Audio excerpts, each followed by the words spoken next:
एक बार एक चोर ने किसी सेठ के यहाँ 500 रुपये की चोरी की और मामला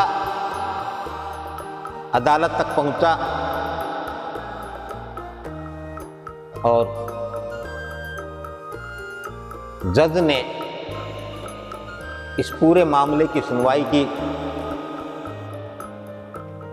और जज की बातों से प्रभावित होकर के चोर ने स्वीकार कर लिया कि हाँ, मैंने ही सेठ के यहाँ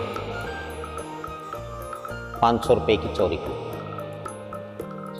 तब जज ने उस चोर को 6 महीने की सज़ा सुनाई और उस सेठ को 1 साल की सज़ा।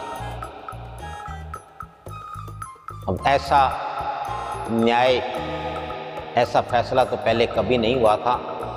हमेशा यही होता था कि कोई अपराध करे, अपराधी को सज़ा मिलती है, पीड़ित को नहीं, फरियादी को नहीं।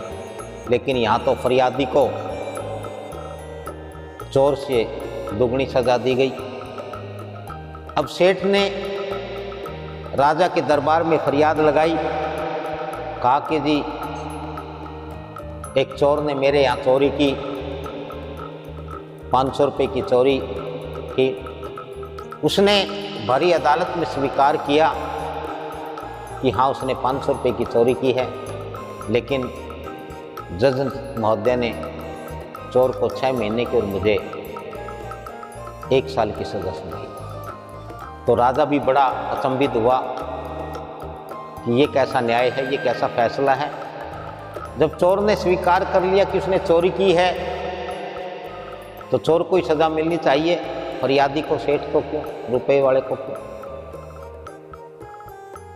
कहते कि राजा ने उस जज को अपने दरबार में बुलाया। जज दरबार में गया और उससे पूछा कि मैं क्या सुन रहा हूँ कि तुमने उस सेठ के मामले में चोर को 6 महीने की सज़ा और सेठ को 1 साल की सज़ा सुनाई है। तो जज ने कहा कि हाँ राजन, मैंने सही। तो राजा कहने लगा कि ऐसा फैसला तो आज तक कभी नहीं हुआ, क्या तुम्हारा फैसला गलत नहीं है? तो जज कहने लगा कि नहीं, मैंने बहुत सोच विचार करके यह फैसला दिया है। बल्कि सेठ की सज़ा तो बहुत ज़्यादा बनती है, यदि उसे पूरी ज़िंदगी भी जेल में रखा जाए तो कम है। राजा कहने लगा कि ऐसा कैसे?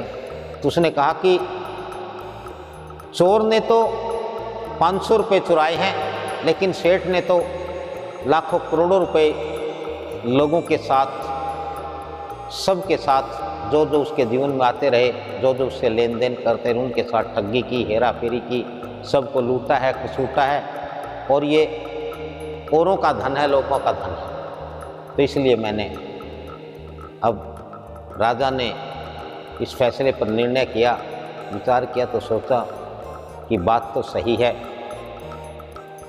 कि सेठ बड़ा चोर है।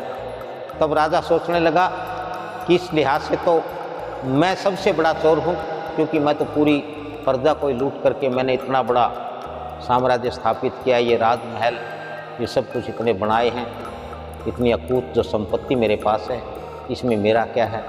तो मुझे तो और भी अधिक सज़ा होनी चाहिए और अधिक सज़ा मिलनी चाहिए। लेकिन कहते हैं कि अब राजा को कहे कौन। तब से यह कानून चला रहा है, यह बात फैला दी गई कि राजा कभी दोषी नहीं होता और राजा के खिलाफ शिकायत कौन करे, राजा के विरुद्ध निर्णय कौन दे।